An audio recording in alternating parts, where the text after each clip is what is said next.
Hey guys, what's up? It's Alex here. Welcome back to another comparison video here on F1 2017. Today we are comparing the 2017 Red Bull that's in the game as standard, then also you've got the Red Bull RB6 from 2010. So what we're going to be doing is around Austria comparing the two cars, and I think it's a really good track for this as well. You get the mixture of high speed corners, low speed corners, all that sort of stuff, and I think it's pretty good at comparing two cars against each other. If you guys want to see it on different tracks, let me know in the comment section down below, but once again what I decided to do is just give myself like 5 or 6 laps in both cars.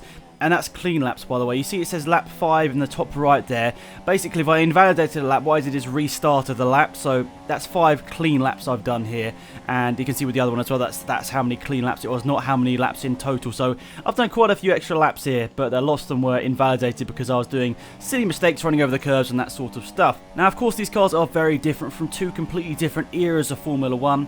Since, obviously, 2017, they switched up, and also in 2014, they switched it up as well, obviously, to the hybrid power unit. So we have two very different beasts here with the V8 of the old 2010 car, and we have the V6 hybrid here in 2017, obviously with wider tyres, much more downforce, that sort of stuff, or supposedly much more downforce. We'll get onto that in a little bit here today, but I thought this lap wasn't too bad here. Once again, it's not absolutely amazing, but I do try my best. I'm not just like throwing out a video here. I do try my best. I try to put the best lap time in I possibly can to make sure the comparisons are fair, because otherwise what's the point of me making these videos if the comparisons aren't as fair as they possibly can be.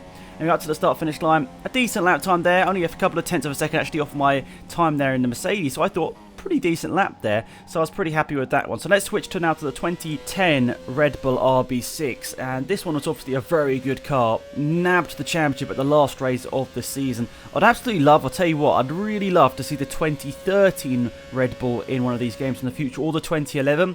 Both of those cars absolutely dominated those particular seasons. I'd really love to see how much downforce those two cars had.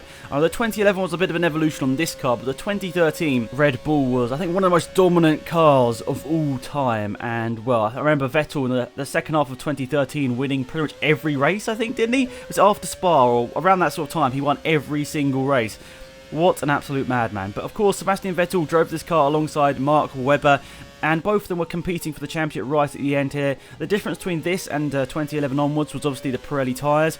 Right here in 2010 they had Bridgestone tyres, but in the game they just have a no-faced tyre, basically no sponsorship or no tyres on the game. I guess because Pirelli don't want to have a competing tyre manufacturer on a car in the game as well. So up to the last couple of corners here in Austria, this is where the Red Bull RB6 really does look good here. You can throw it into these corners. It has so much downforce here. I honestly couldn't believe this. Up to the last corner here, great stuff there, around the last corner and up to the start finish line. Of course, no DRS in 2010, but still a good lap time there, well, nonetheless. So what I want to do now is compare those two lap times side by side for you guys. So around the last corner, up to the start finish line, these two laps were very similar in terms of lap times. So down to the first corner, we're pretty much similar, and into the first corner, the car on the right hand side, the newer car does have a bit of an advantage. Now up to the next turn here, so long straight is where the RB6 definitely loses ground. We'll see when we look at the individual comparisons in a little bit, but this is where the RB6 definitely lost time onto the braking zone. You can see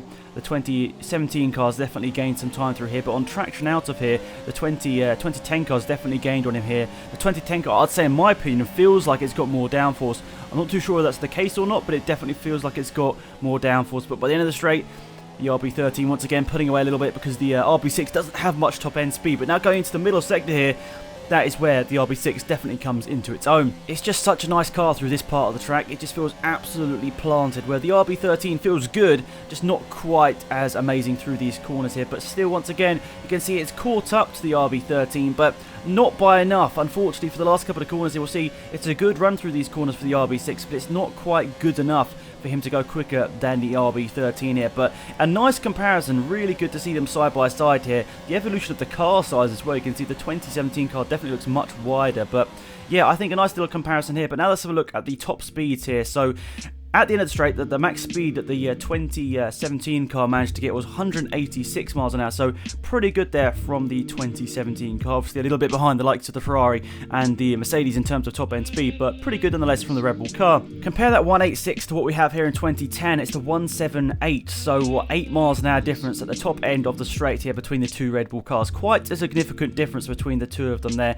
I think just in general, back in 2010 you just didn't have as much top end speed. Now, looking at some of the high speed corners corners here, 140 miles an hour at the apex of this turn right now for the 2017 car. Pretty solid right here, but I'd really be interested to see the comparison here to the 2010 car. 140 miles an hour there for the 2017 car, 138, so very similar between the two cars there. And you can see I was taking a slightly different line. Once again, I can't make them mirror identical perfect lap times, so hopefully you guys understand that. Unfortunately not going to be exactly identical in terms of lines and that sort of stuff. Now the last corner, 114 miles an hour as we pass by that yellow curb there on the inside, so 114 miles an hour for the Red Bull RB13 through the last corner there, which is interesting to see. In comparison to the RB6, you can see that case more speed through that corner there, so very interesting to see. The RB6 probably does have more downforce here, but just through certain corners on the track you might see not much of an advantage, but right here you can see through the last corner there is an advantage there.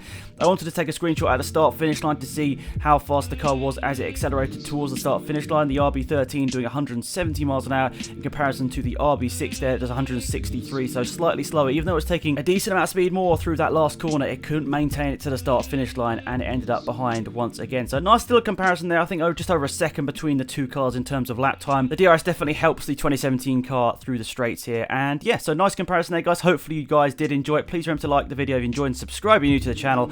Now I'm going to give you guys a little bit of gameplay side by side between the two cars. Some of you guys don't want to hear me speaking all the time, so here's side by side between the RB6 and the RB13, 7 years between them here. What's the speed difference? Well, you guys can see right here.